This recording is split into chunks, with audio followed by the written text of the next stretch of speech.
Hey guys, we'll be back again from this one complete week internship at WebInfonet. You guys, thanks for all those who might have happened to attend. Thank you all for your support. Now again, back to the new video that we are going to be making at the moment.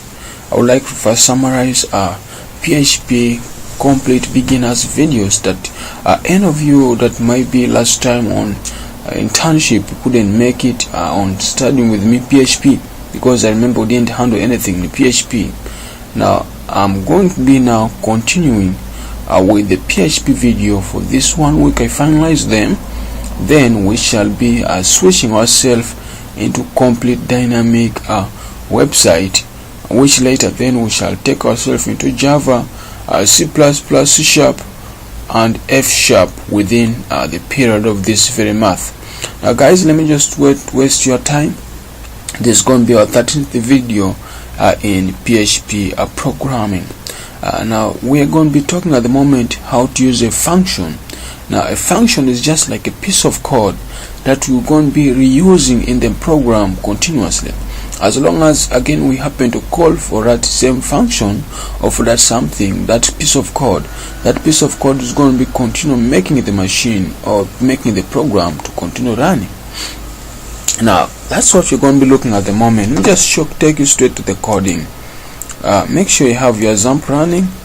For me, I'm using XAMPP. If at all you're using WAMP server, then it is also a good practice. So I encourage you to have one of the two when it is running in your machine. Okay, now let me just show you, take straight into the piece of coding where we're going to be making our function. I'm going to be using Sublime Text. Now this is it. Just to start my XAMPP around here, make sure you select Apache. Again, don't forget, my friends, and that's it. So as long as Apache is running at the moment, we are not going to be basing on the database. So let me just come back in here and try to make a simple function at the moment. So that's how we always grade our PHP syntax. So I'm just going to declare something simple here very fast. Maybe function, then I say maybe web infonet, web info. If that's what we have now, always a function will end with what known as opening and closing brackets. Now there I'll also raise what known as what going to be inside my function. What I was saying about WebInfonet, I'm going to just say maybe string for us, no, the print for us one known as intern. Let me just simply say web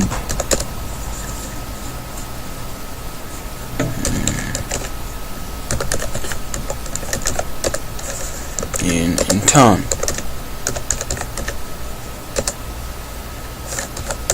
at web info was fun. I'll just go and make something simple like that. No,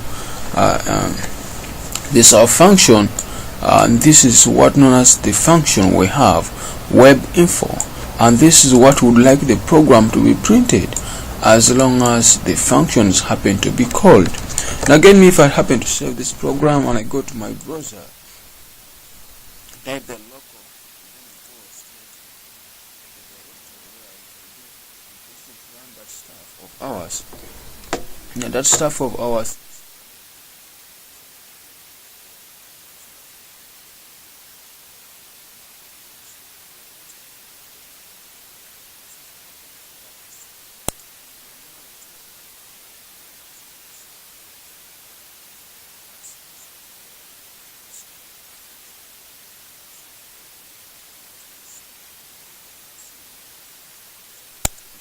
for me. So if I happen to come back here and terminate the program, you'll discover that our function is going to be printed. Now this is it. If I happen now to come back in on the program and I happen to run here again like that, we should get something like that. So guys, that's it.